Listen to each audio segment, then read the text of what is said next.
Howdy, audience. Welcome back to Clean Conscious Network. This is Dr. Robin Trailer sitting with my father, Ronald Franklin. How do, Pawpaw? I do, sugar. All right. Well, I'm doing pretty good. Well, thank you for coming back, Dad. Last time we were talking about our family history, and you blew my mind in more ways than one, right, Daddy? So we talked about, let's see what we talked about. We talked about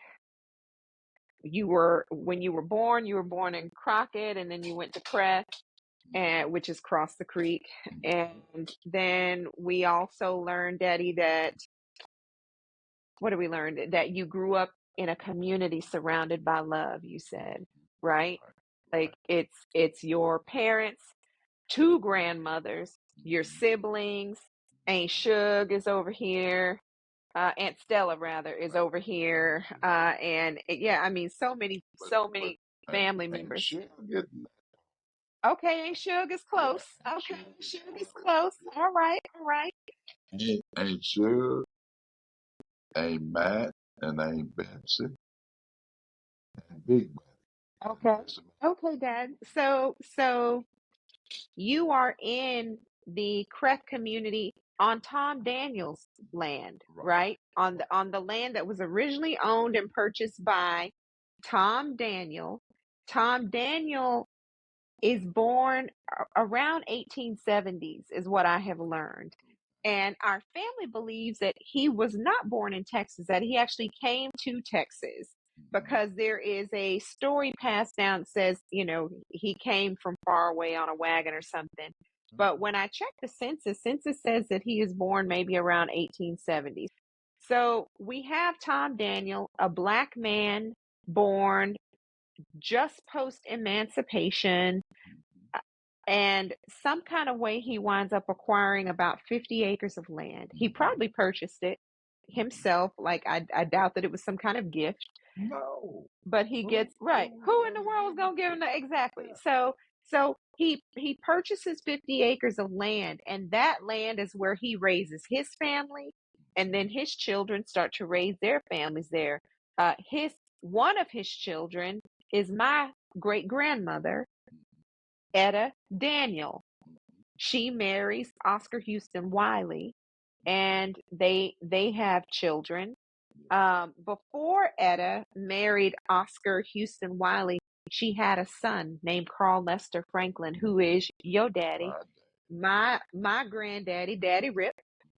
And we're all raised on Tom Daniel and Mary Eliza Daniel property. On that land is where we are farming and ranching and generating the revenue that would literally lift our family out of poverty.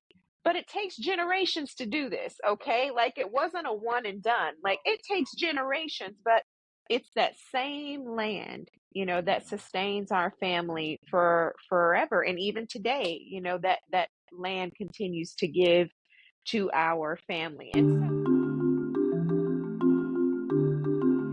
so, Dad, let's talk a little bit more about so we started talking about your boyhood, and I asked you to talk to me about like what you're doing before you're 10 years old, and you had these beautiful memories that you described of being on the horse with Daddy Rip, or going hunting with Uncle Carl, or being a 7 or 8-year-old little lad headed out to the woods by yourself with a gun. Oh, sorry, not by yourself. Spicy or Midnight. Spicy, you had a dog. Your squirrel dog would go with you into the woods alone with a gun to hunt, and that was normal for the time. So you grow up kind of wanting to be a cowboy, a farmer, a rancher. I mean, this is the image that you idolize coming up, right? But then, Daddy, start talking to me about your adolescence. So let's talk about like age 10 until you graduate high school, what your memories of. And there's a lot there. That's kind of a loaded question, but let me start with what I asked Uncle Charles, Uncle Sonny. Daddy, when did you first realize that you were a young black man in the Jim Crow South. You describe a very beautiful and idyllic childhood there in Crest, surrounded by all your family. But at some point, you must have woken up to the awful institution of white supremacy, to, discrimination and oppression of Black folks. You even told me a story not long ago about poll tax that was very personal. And we'll get to that. But Daddy, tell me, when did you learn, oh, I'm Black, and society sees that as a Okay. problem? And we went to Crockett as would usual on the weekend. Okay. That's when the shopping was done.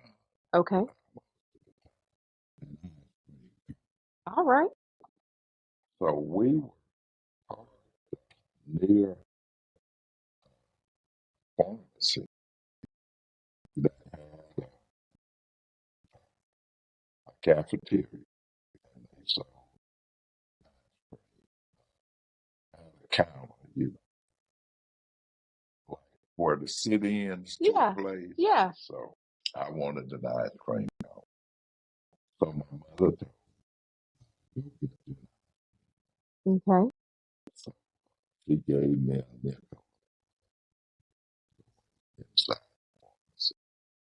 So I walked inside. They weren't busy.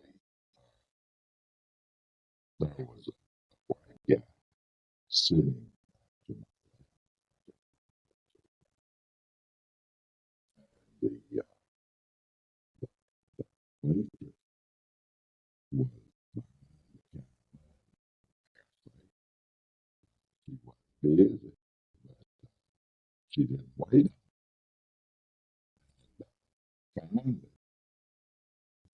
the white guy that was sitting down the counter a little ways. He said, "Step over there." So I stepped over there, and the waitress came to see what I wanted. But no. So she served me. Went back to the car and got to the car. My mother say, "Well, what took you so long?" Okay. And I say, "Well, I walked up to the counter, and the lady wouldn't serve." And I said, "It was sitting over there." And finally he told me, "Why don't you go stand over there?" And when I moved over there, she said, so that was my first inkling to know that there was a difference, something. Although, you know, I guess I was 5 or 6 years old. Oh, I Dad. still didn't You didn't, understand yeah, that, no. And, I don't remember whether Mama tried to explain to me or what, but that was that was my first encounter with racism. My gosh. Mhm. Well, that's heartbreaking, Dad. That's heartbreaking. So, let me set the scene a little bit, just like to take a step back, because I want to see this scene in my head. You said that you all were parked outside, and if you're fives, it's like early to mid 1950s. Mhm. Now, Right, Daddy, you have right. described rolling around in a horse and buggy when you were young. Mhm. Were y'all in Crockett in a horse and buggy, or you were in No, a car? Okay, thank God. Thank God. Minnie, Okay, ain't amen, Minnie May. there. The PV grad had a car, and Ain't Minnie. and you all got up to town in the car, Right, and right. you're in town, it's fun, Mhm. like you're like, I want some ice cream. We came to town, But I wasn't so hip on going to town. I was a country. Yeah, Dad. Sonny. Sonny was the town. Yeah, Sonny's still a city boy. He's so high class. He's so high class, Uncle Charles. Yeah, yeah. So, but still, if you're gonna be in town, you might as well get some ice cream. That's what you do when you go to town. And so your mother gives you the money to go get the ice cream, and you walk into the shop like, you just want some ice cream. You're standing there waiting for help, and the white man is sitting there, and the lady sees you. She's deliberately ignoring you. Now, here's what's absurd about that. She's not busy. You're standing there. So she decided she was going to train you. She decided she was going to put you in your place and train you That's right. to stand in the magical Negro spot. That's right. That magical colored spot where you could actually get service. And the white man is witnessing this absurdity. And there's no telling what he's thinking. He might be thinking, this is some nonsense. She ought to just serve this boy. Here's this little old boy. Little boy, he just wants some ice cream. I think he called me son. Son. He wasn't even mean, but that day he said, you know what? He's saying, I don't know what his psychology is, but in the moment, he's kind to you in his way. And he's not making waves. He's not saying we shall overcome. He's not, he's not making way, but his own way. He says to you, hey, son, just go stand right there and she'll serve you. And so magically, you go stand in the magical spot and the service turns on. And how can I help you? Let me get you that ice cream. And okay, so that's your first encounter.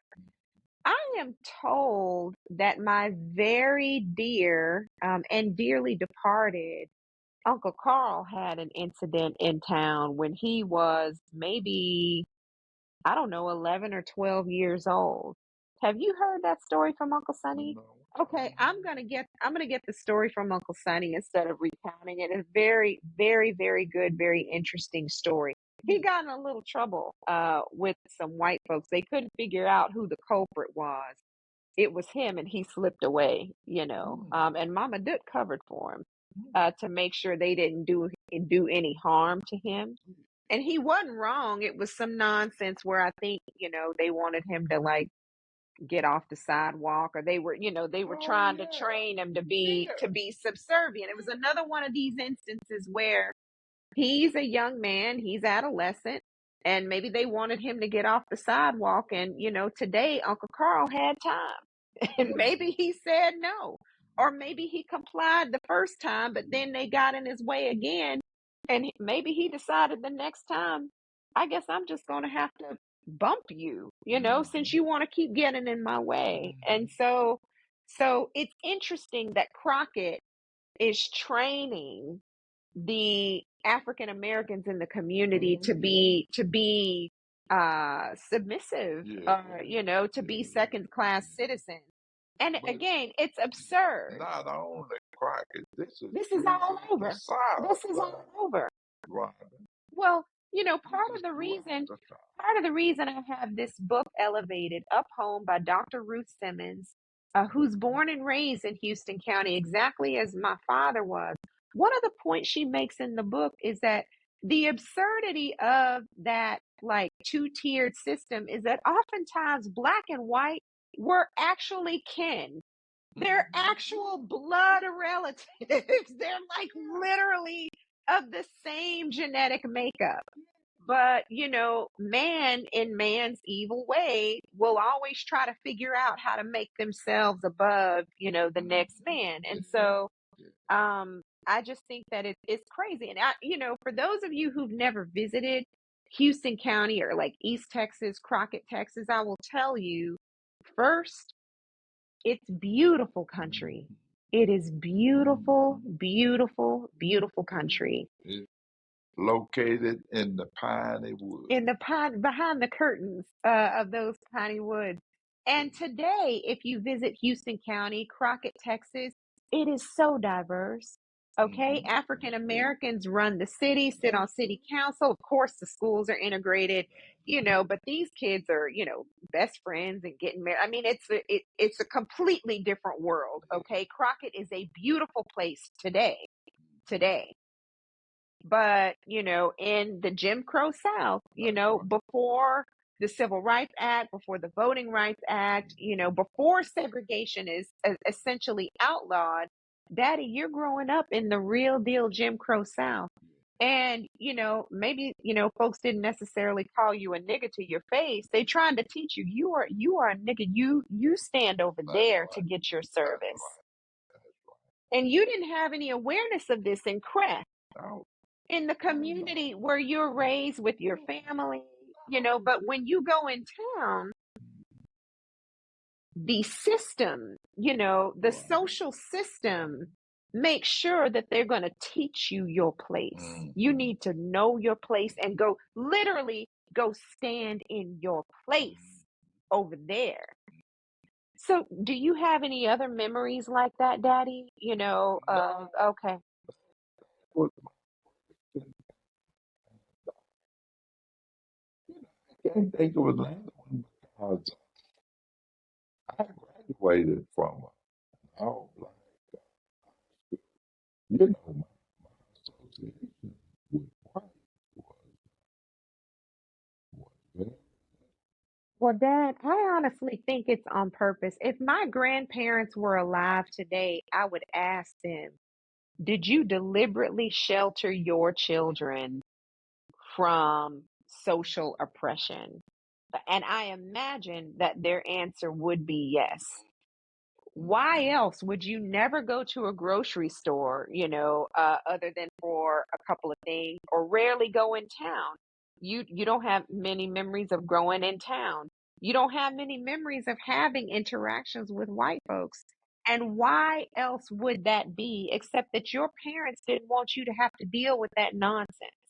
Frankly, your father, I'm sorry, when you get of a certain age, anybody with an adolescent daughter or son understands that sometimes teenagers don't want to follow the rules. Sometimes they want to buck the system. And, by that time, Uncle Carl is here. You got Barbara Franklin, my nanny. You got Aunt Mava, and I can imagine that if they didn't feel like following the rules today because it's silly and ridiculous, that might create a problem for your family. So if I am Carl Lester and Katie Lucille, I would not be taking y'all to town because I just wouldn't even want to be dealing with all that nonsense with y'all. I wouldn't. I wouldn't.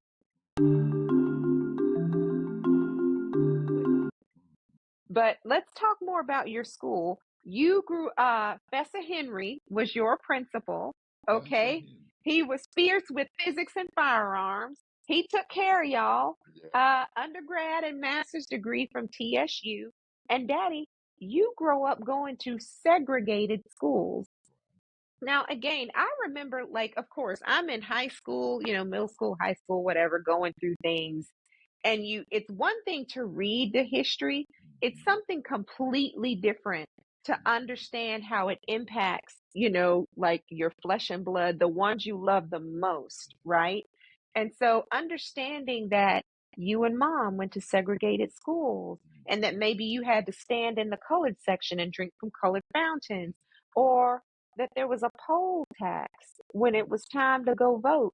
Talk to me about like poll tax, Dad. oh, oh, wow. As I stated earlier,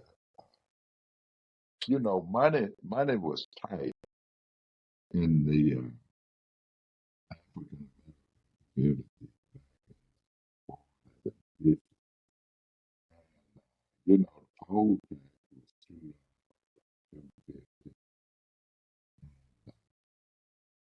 $2.50. Daddy used to have to save, here in order to pay his poll tax to be able.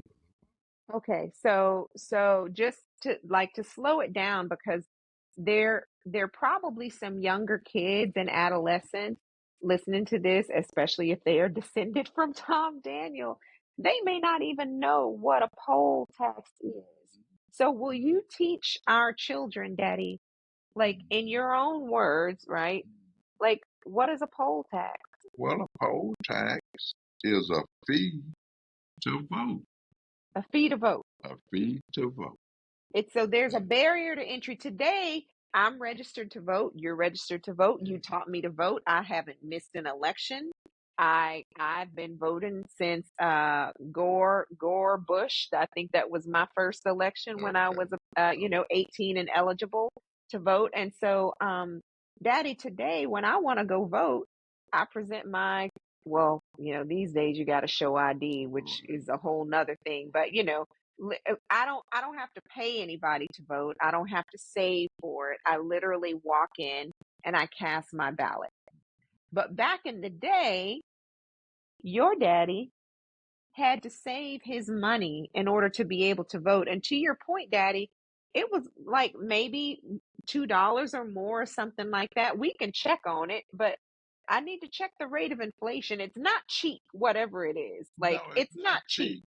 And it was a barrier Yes. to African American voters. A lot of people, families, wouldn't pay the poll tax to vote, so they didn't vote, and that's what the tax was all about. Yeah, It it was to discourage. suppress Yes. the black vote. Well, and Daddy, see, the families that refuse to pay the poll tax, like, just intellectually, esoterically thinking on this thing, they weren't necessarily wrong, and a lot of people feel this way today. Why bother voting? They're going to do what they want to do anyway. Nothing's going to change, and that psychology, it cannot be ignored. It's not necessarily wrong. But the other side of that is, if you don't vote, then absolutely nothing will change, right? You guaranteed nothing is going to change if you don't go register and vote. It is important to register and vote. And fine, maybe stuff won't turn out the way we want it. Maybe you don't get the candidate you want. Maybe you get the candidate that you want and they disappoint you. But guess what? If you do nothing, there's no chance of you getting what you want. So you must participate in the system. But, back to people who decided, the poll tax is high and it's probably not even worth it because I'm not going to get what I want. So, a lot of people chose, just because there was a poll tax, because there was the barrier, that took a lot of people out of the running. They just decided, I'm not going to vote. But your daddy was like, nope. I'm going to put my money in the jar and I'm going to save for the poll tax. That's right. So talk to me about, He was going to vote regardless. Just on principle. Now, this is a veteran. Carl Lester, talk to us about his military service again. This is a man who served his country. So it was the Korean War, I think, is what Uncle Sonny said. I think I'll check on this. He didn't actually see action, but he was drafted and enlisted, and I think he was in Arizona and Washington State. So he wore the uniform. I think it's World War II. Oh, well, we'll check on that, Daddy. We'll check on that. We will check on that. But punchline is, we come from a long line of people who served in the military. Frankly, Daddy, it's a lot of the reason why I keep this pen nearby. This is a pen of the United States flag. This is my country, just as much as it is anybody else's. Our hands and our blood built this country. Our blood is in the soil. We served. And so I will show up for every election and I will open my big mouth and talk about things that bother me as much as I want to, because I have a right to do it. That's right. Because like, you know, it ought to be given freely because we're American, but actually our family paid. We literally paid the tax. We paid the tax to have something to say. Yeah. So on that note, I'll go on and put my little flag pin on, Daddy. Now talk to me some more about Daddy, about Daddy Rip's poll tax. So he saves enough.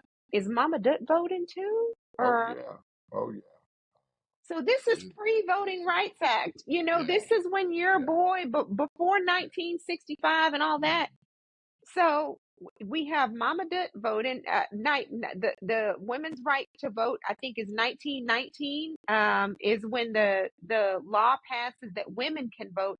I was always under the impression, Daddy, that Black folks could not vote before the Voting Rights Act. I thought that the cards were stacked so high against us that we just could not vote.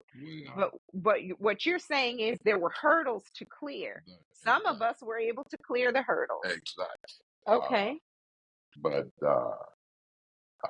you know, the poll tax was used as a means of oppression, say in Houston County, but other states and other counties had beans in the jar. You know, you can guess how many beans are in the jar. Let me tell you something. I saw that at a fair, like an elementary school fair, like a fall festival. They had that. And I remember maybe they had like Jolly Ranchers or Now Laters or something, a big old jar. And you have to go to the jar and figure out that number. And I was always dead wrong and far off of the actual number. Now I'm a child, you know, but Daddy, the absurdity, pardon my language, Daddy, the complete bullshittery of that jar with the beans is it's mind boggling. It really is mind boggling that somebody would try to put that task in front of my grandparents before they could vote. But that happened. And today,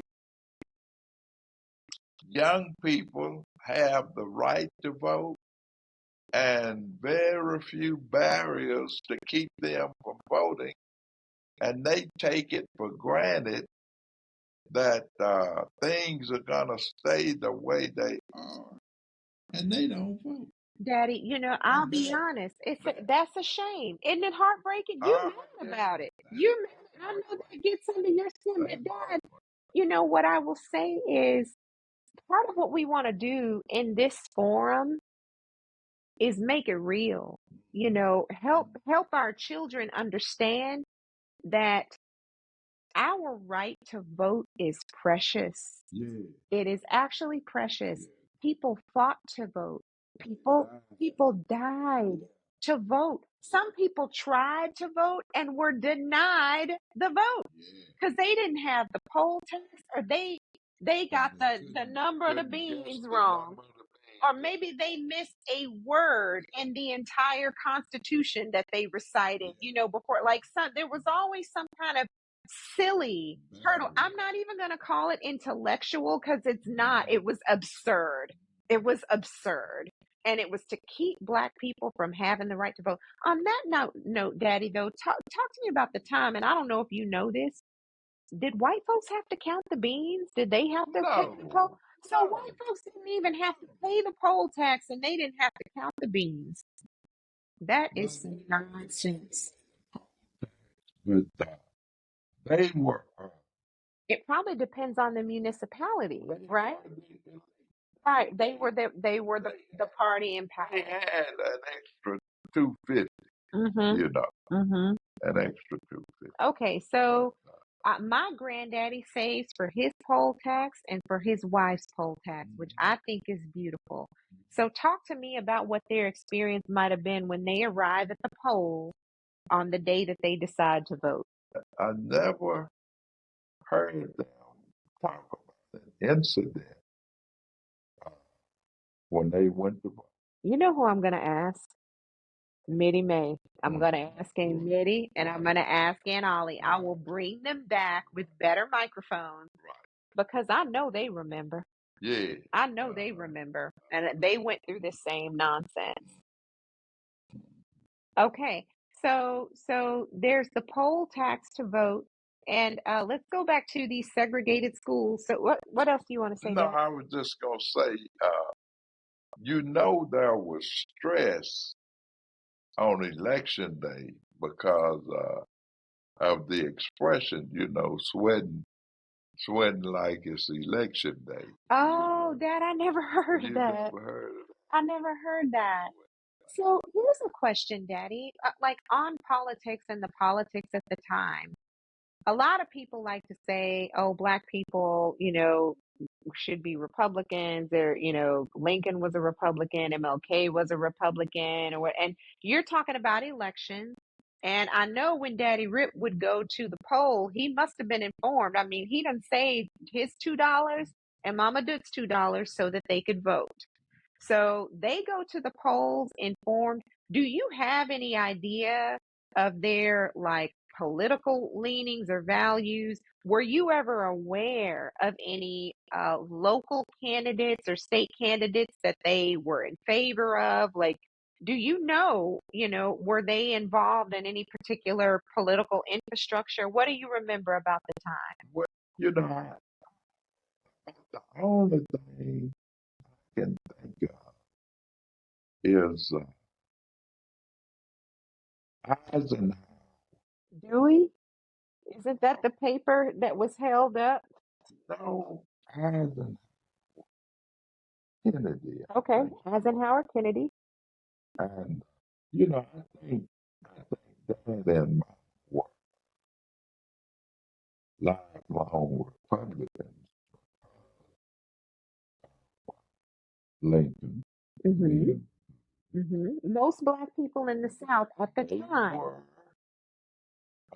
until President Johnson signed the Voting Rights Act and the Civil Rights Act. Now, like on that note, Johnson's from Texas. Mm-hmm. He is Kennedy's successor because President Kennedy is assassinated Yeah. right as he's discussing voting rights and civil rights with MLK and civil rights leaders. And he's assassinated for a myriad of reasons. Okay. But Johnson is the vice president. He ascends to the presidency, and Johnson is from Texas. Johnson is a white man from the Jim Crow South. Yeah. He is everything a white man can be Yeah. in the Jim Crow South in the United States. He probably grew up privileged. He probably grew up racist. He probably threw around the word nigger like it was water. He was that kind of Southern man. That man signed the Voting Rights Act and the Civil Rights Act.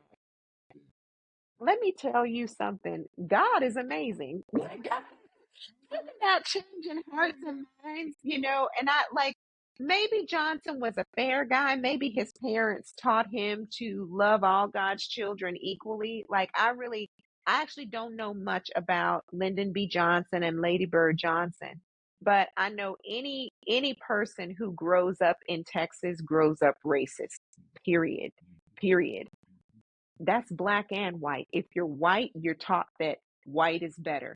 If you're Black, society teaches you that white is better, that light is right. And so Johnson's that man, he's the president, but he still knows this nonsense is wrong. Right. It's wrong, to have, like the separation of the races and segregation and unequal rights and unequal education and folks can't, but it's stupid. It's just plain old dumb. So Mama And Dutton Daddy Rip are Republicans, and I don't know, was he a Democrat? What was he? Was he? Johnson, Yeah, what is his? Johnson, He's Democrat. a Democrat. He's a Dixiecrat. He is a Democrat. Okay, and my grandparents are Republicans.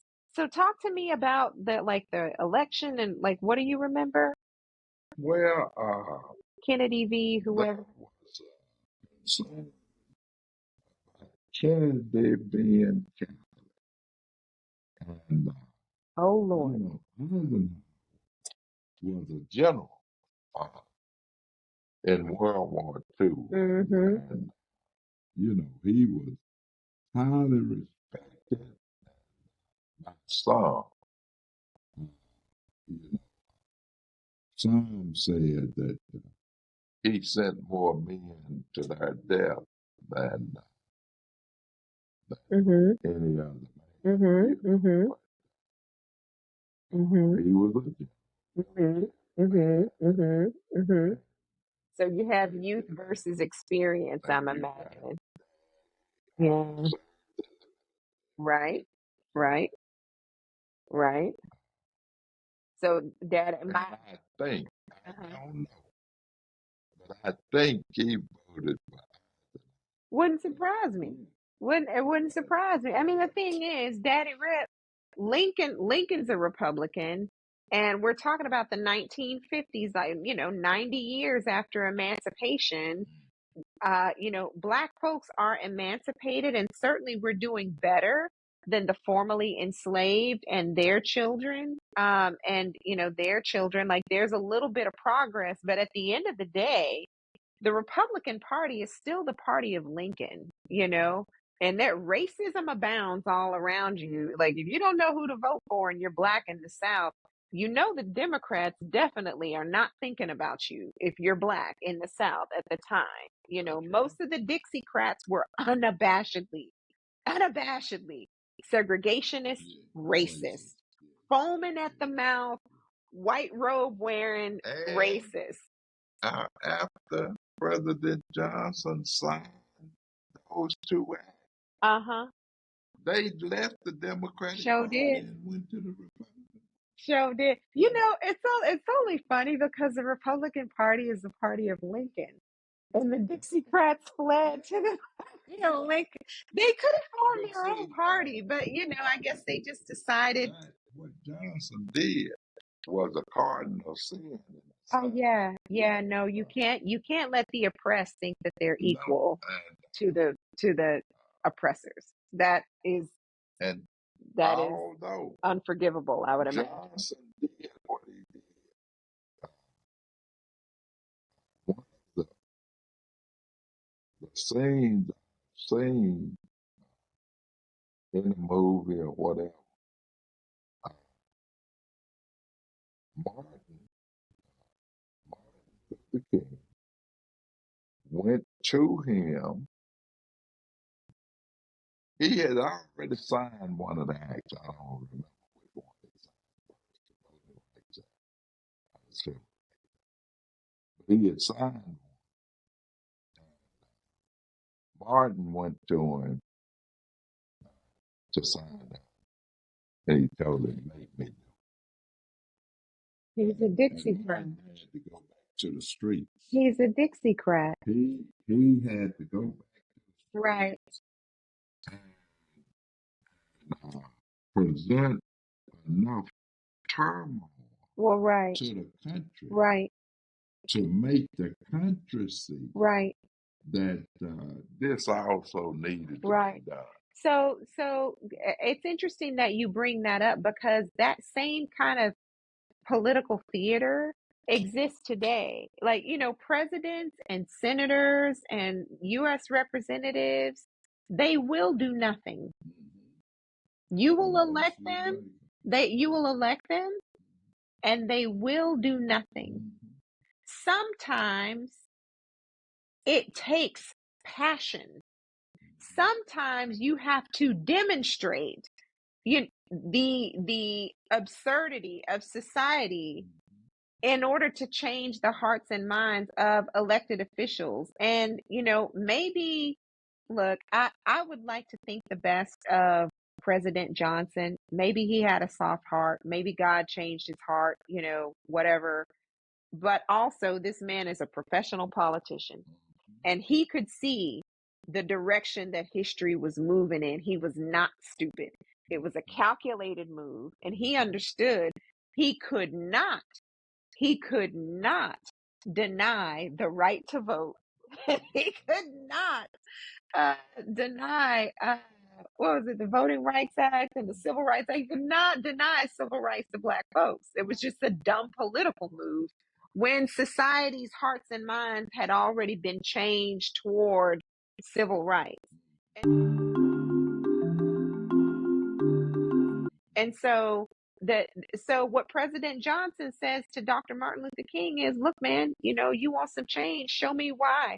Show me why it matters, because I'm only hearing from you, Dr. King. Who's hurt? I don't see anybody hurt, Dr. King. So why do you want to change it? So Dr. King had to show the country. Dr. King held up a mirror and showed us how ugly we were. Dr. King knew that if the public saw fire hoses and dogs turned on children, some black folks, two children, that people in the North and all over would go, whoa, this is really bad, it's wrong. It was a genius strategy, and some people say it was mean, but it worked. It was effective and it worked. You can critique all day long the rightness of using children for political demonstration, but see, that was the point. The children are the future, and the children are literally being denied access to, well, go on, talk about it. We need something dramatic for the evening news. Well, yeah. Well, let's have a march. Yeah, Dad. And let Bull Connor. Yeah. Right. Let's just see what happens. Cracks. Let's see what happens. Dr. King, he was ready. He and his team, he and SCLC, all of the thought leaders of the civil rights movement were genius. And you're growing up in Civil Rights Act, Voting Rights Act. Those are like mid 60s. I'm thinking 1965. So those things are passing. You're 16 years old, growing up during that hot time. So tell me, Dad, what are your recollections of, Dr. King, Malcolm X, the civil rights movement? Was our family like politically active at the time, or were we? I didn't think so. I mean, it was scary. You're in the backwoods, Houston County, Texas. There were lynchings. There had already been a massacre a few decades before that this world has yet to wake up to in Slocum. So, we weren't just trained. Our people were smart. We wanted to live. I mean, really, somebody's got to protest. Somebody's got to live. And so we were not marching on the front lines. We may have, outsmarted some dummies, in our own way from time to time. But talk to me what it's like for you, Daddy, growing up in this time, in the civil rights movement, seeing the evening news. What are you hearing? Well, I grew up in a very conservative,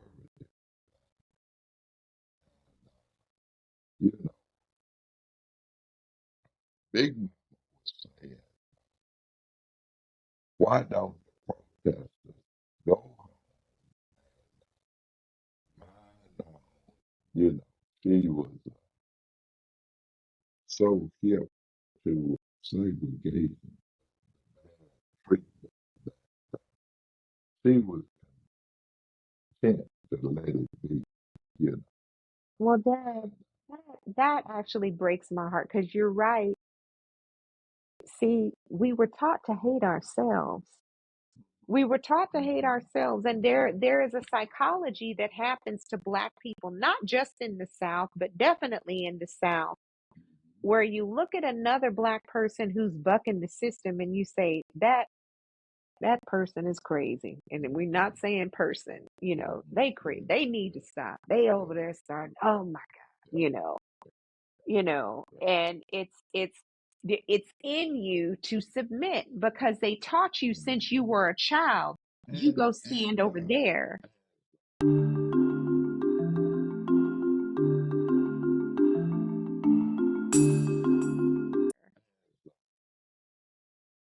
As you were saying earlier,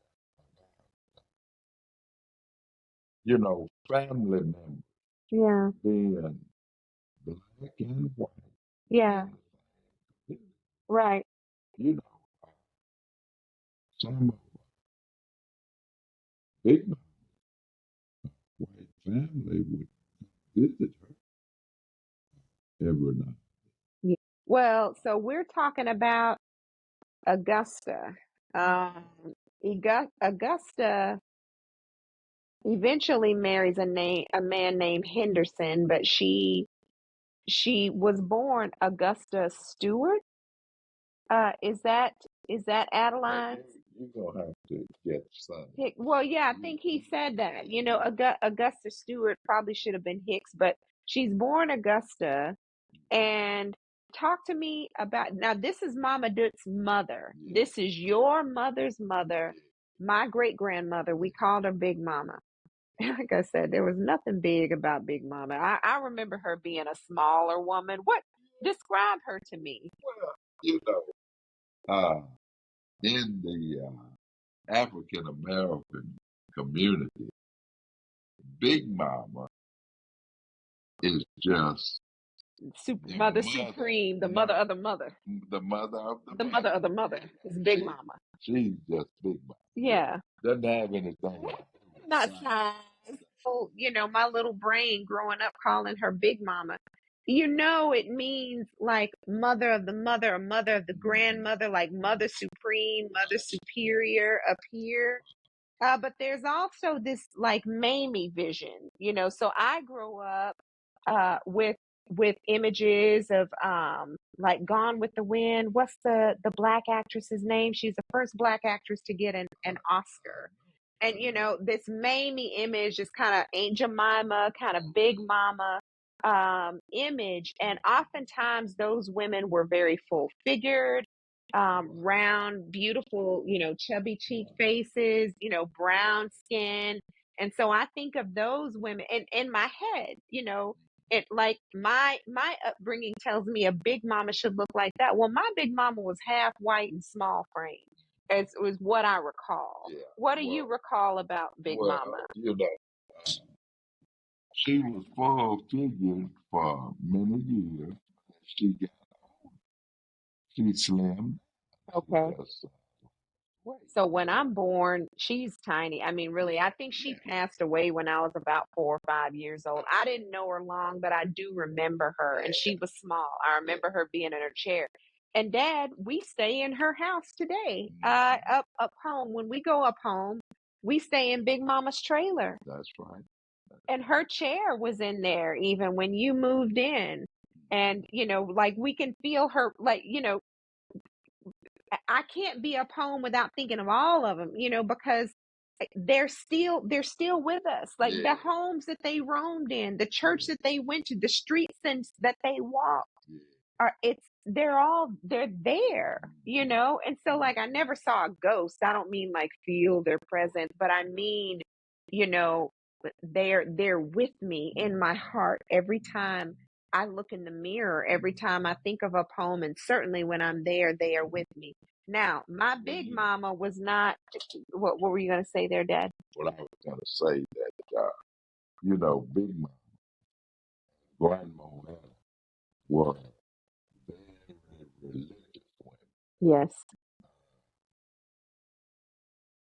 Around 10 o'clock in the morning, after they had finished morning chores, washing breakfast dishes, whatever they needed, you'd see either one on the porch with them. Wow. Wow. I remember being at Bible study. I was sitting across the big one.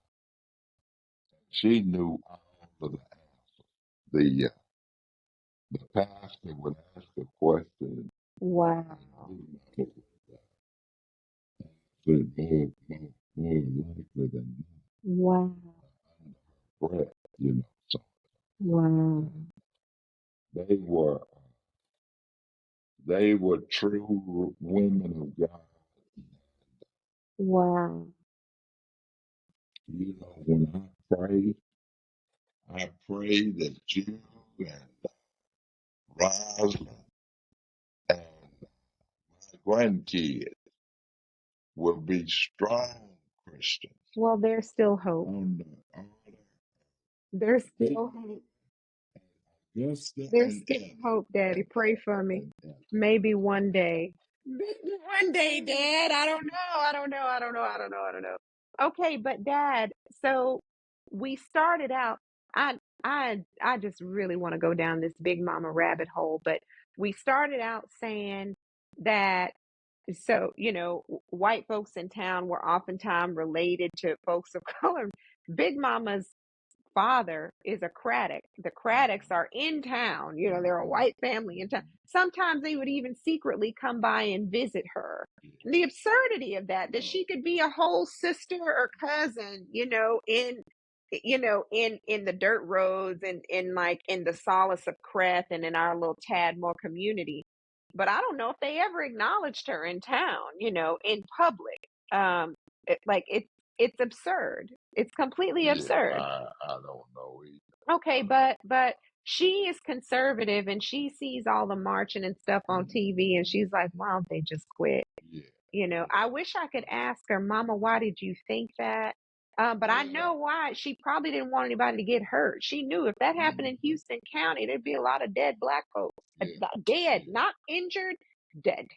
Dead, and nobody would pay the bill, like there would be no repercussions or recourse for that. So on some level, fear keeps you from protesting. Exactly. But not because you just feel like, folks shouldn't be rowdy. It's like, dang, I don't want them to die. I don't want them to die. So I wish everybody would just go home, fine, we're oppressed, but who cares? We grow our own food, we're going to college now. Why do we have to march for everything else? That's probably what she's thinking. Huh. Okay. So what about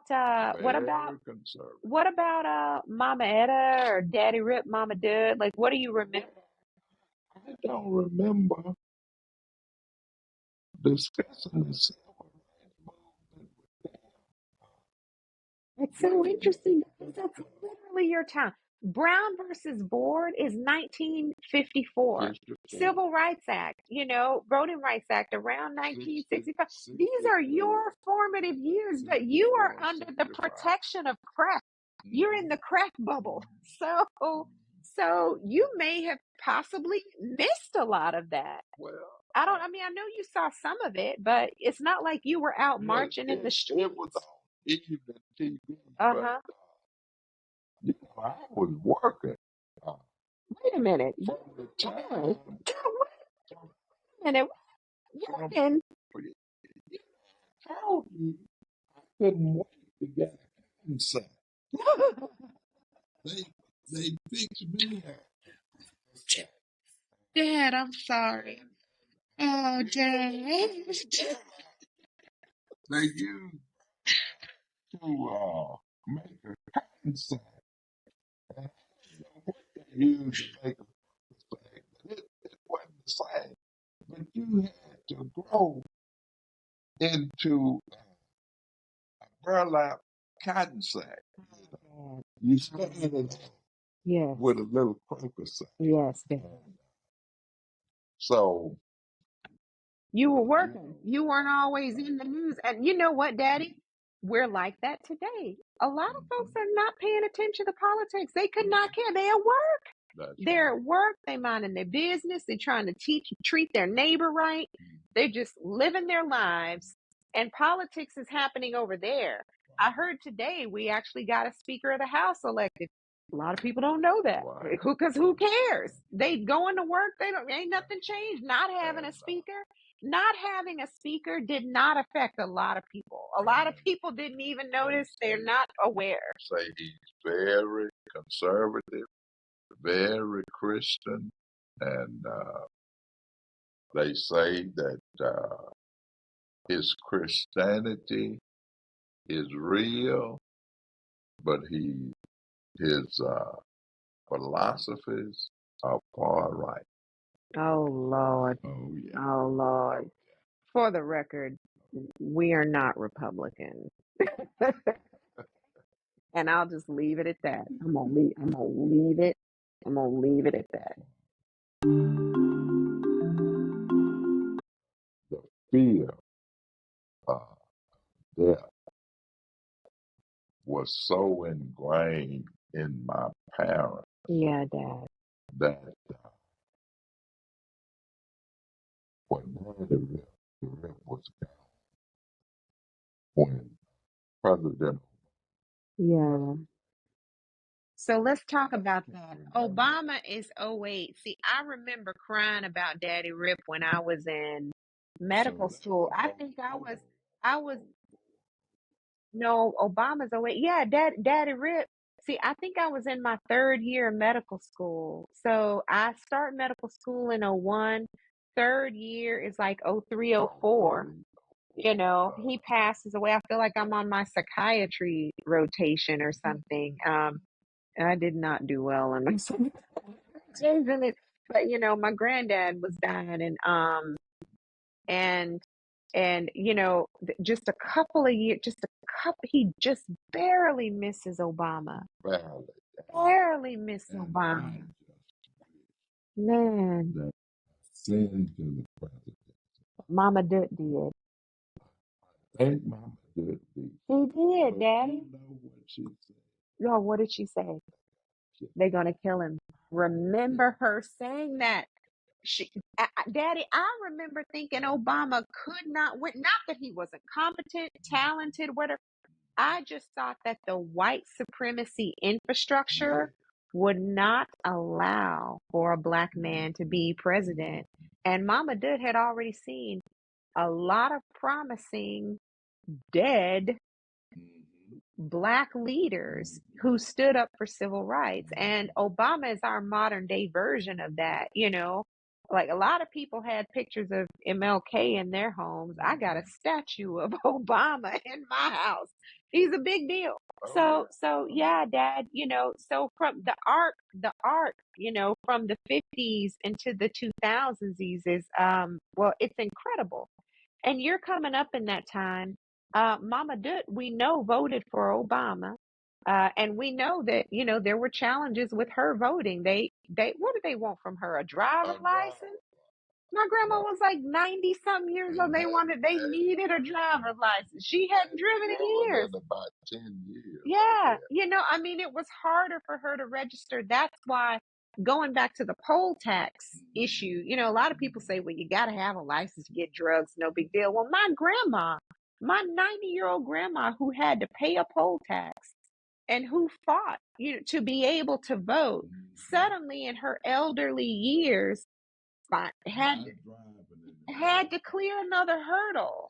It was reminiscent of the time when she had to pay the poll tax, and it's annoying. It's annoying as hell, to work so hard to get this right, to be able to go and register to vote, and then discover, 50 years later, oh, we back to challenges You see, again. the Republicans made an issue out of Out of a non-issue, Democrats, out of a non-issue.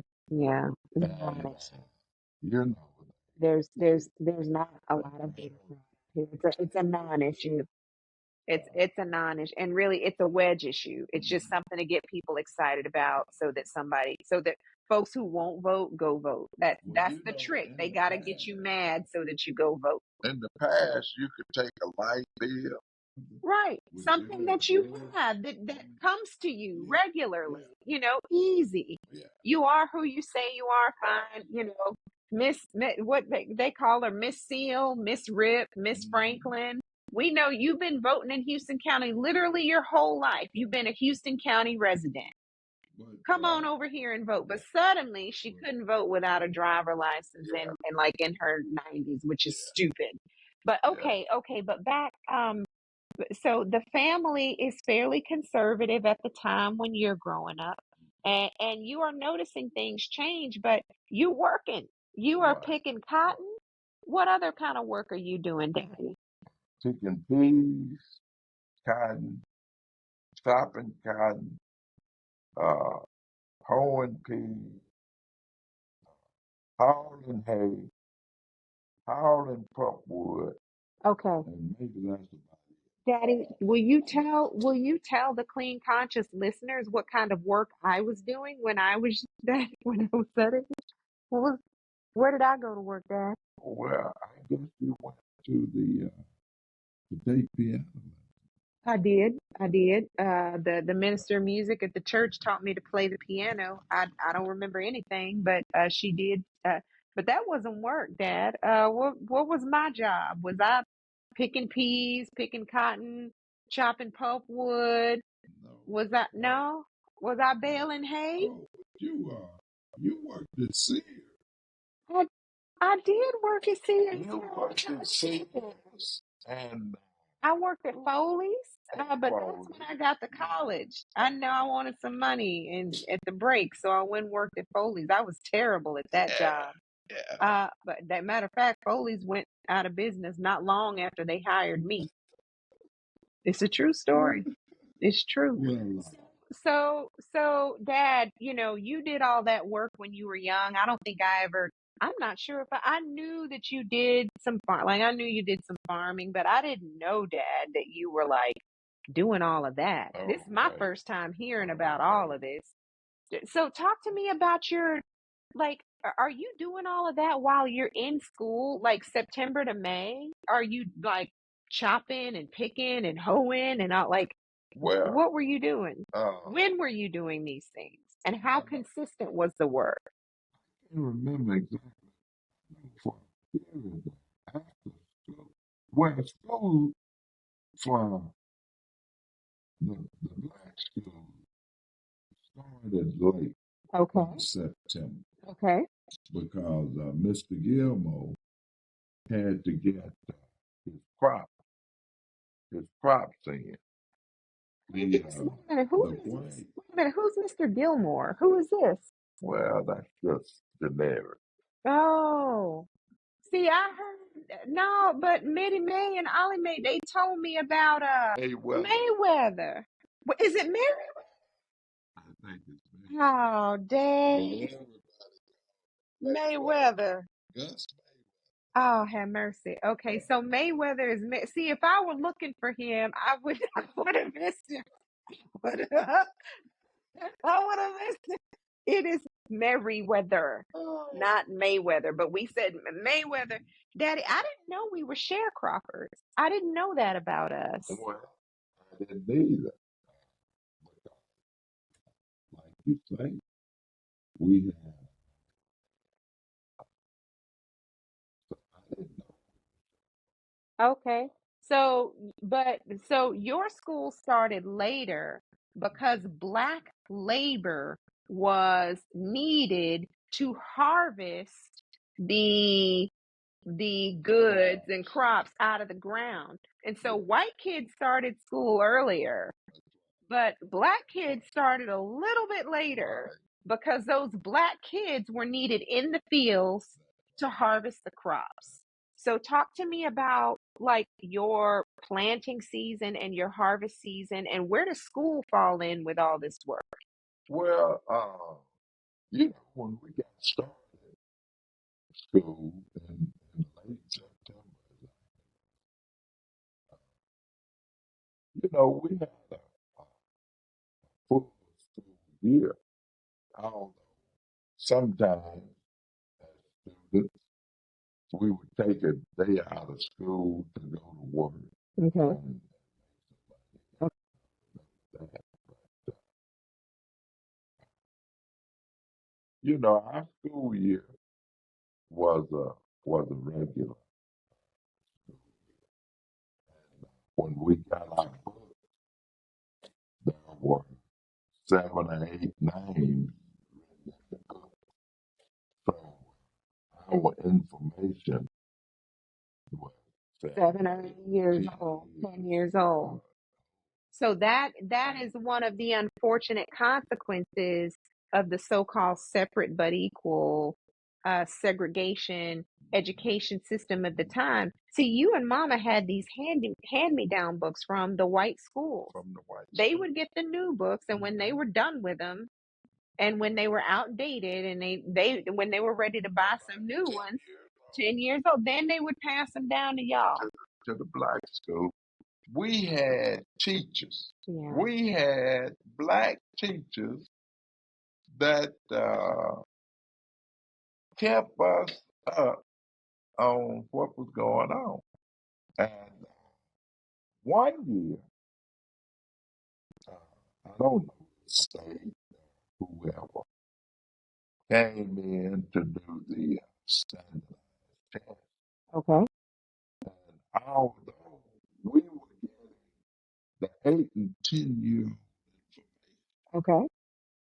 we scored higher than the white school on the standardized test. High five, Dad.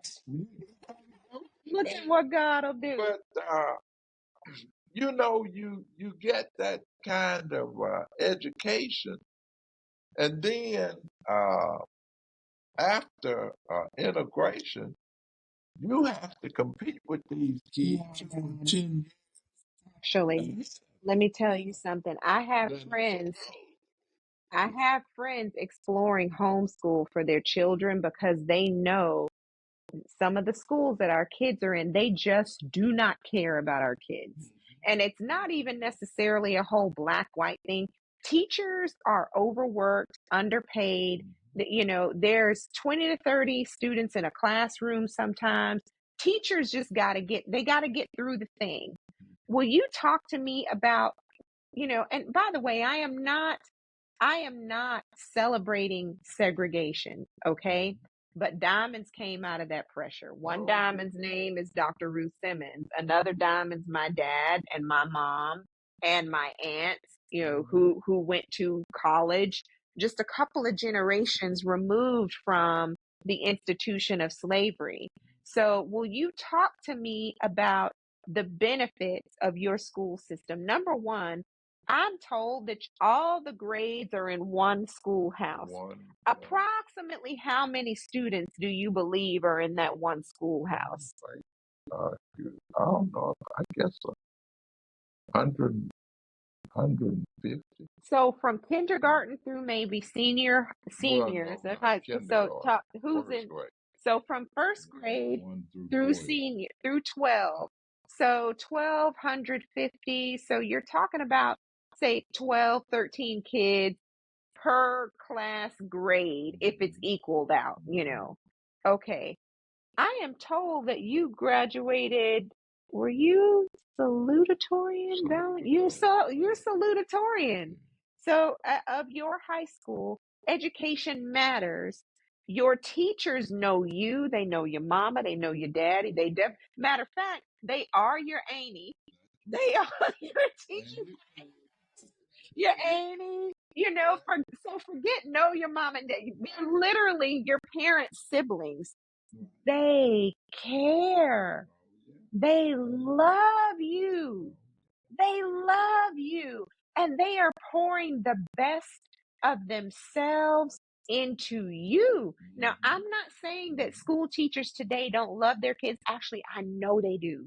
I know they do. But also, as a physician, I understand the challenge of having too many patients to care for. You can't even get your arms around, 30, 40 patients a day. You do your best. You give your all to each in the moment, but at the end of the day, you got to move on and help the next and move on. So you all have a more intimate school, smaller class sizes, teachers who care. You're at public school. Did y'all have to pay anything to go to school or what? So, okay. So but what about the incidentals for school? Like, how did you get that? Like, you were talking about a Letterman's jacket and all, like, how did y'all? As far as I know, the school furnished it. Okay. Okay. When you said you had the Marines jacket, I was very surprised because the Oh no, man. the school furnished it. Listen here, if I didn't buy the jacket wasn't gonna be had. And here's another thing. I remember paying for my Letterman jacket in high school. Nobody donated that to me. We bought that. Yeah, but even Dad, what about like your teachers are people who love you, pour into you, and they make y'all brilliant. Yeah. We didn't have a gymnasium. We played basketball court. 1960, the boys basketball goes to state. Y'all went to state and you had a dirt court? 1960. I didn't go to 67. Wait a minute, you're 67. Who do you know in that basketball team? Alfred Scott, Emmanuel All these Jones. men, wait, Alfred Scott, is he the one who sang?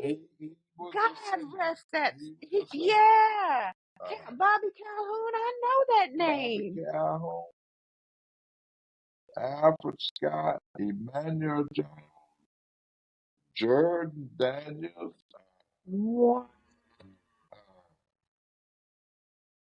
and who? Oh, must have been Mitchell Rayford. What? My godfather's brother. So wait a minute, Dad. Who was the basketball coach? Professor Henry. Professor.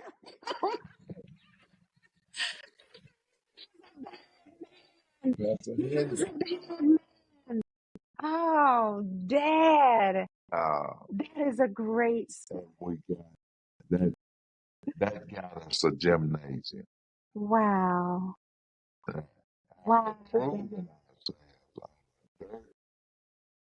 Go You literally had, wait a minute. So other people were freely given a gymnasium. It came with the school. It was built into the architecture of the school. Okay. glass backboard. You know, when we were playing basketball with black schools and black gymnasium, they didn't have glass backboard. That Wow. was for the pros. Wow. White school had glass backboard back in the 60s. Wow. And we didn't even have Wow. That makes you proud, doesn't it, Dad? oh, I tell you That makes you something. proud. Well, because you know that y'all made something out of nothing. You made something big Maybe out of a whole lot of all nothing. we need is a level playing field. That's all we need. And that's why whites work so hard to keep us at a disadvantage. Because if the playing field was level, we're going to excel. Well, Dad, it's so interesting you say that. I heard a man recently say that one of the there's so many problems with oppression, but one of the major problems of oppression is the loss of opportunity. See, it's not just the denial of the loan. It's not just the denial of access to the school. It's not just, denial of the vote. It's like, what could you have done if you had the opportunity? Exactly. What could have been built? What could have been grown? What good could have happened for society? Like, not just Black folks, but Blacks and whites together, like everybody working together. See, I think I'm the consequence of that question. Now, things were not like all the way equal, by like for me in Sugarland growing up, but it's a heck of a lot better for me than better, I say in quotations, like, I got to go to the same school, sit at the same table, rub elbows with, sit in the same classrooms, hear the same lesson as my peers of different races. And I'm blessed that I grew up in a melting pot. I grew up around everybody from everywhere, was taught to love everybody from everywhere. You and Mama taught me to love my neighbor as myself. Okay, this is what we doing right here. Okay, and y'all taught me that. You taught me to love my haters. To love my enemies, which is hard to do. but there's value in that philosophy as a spiritual code, but just also as a moral code. Even if you're not a spiritual person, love heals, hate kills. So Dad, the thing is though, the opportunity lost robs society of betterment. Like not just us, but the whole world is robbed of the brilliance that can come, out of the African American community because of the opportunity lost. But like I was saying, diamonds came out of all that pressure. And so you all made something out of nothing. And back to I was saying about segregated schools, these segregated public schools.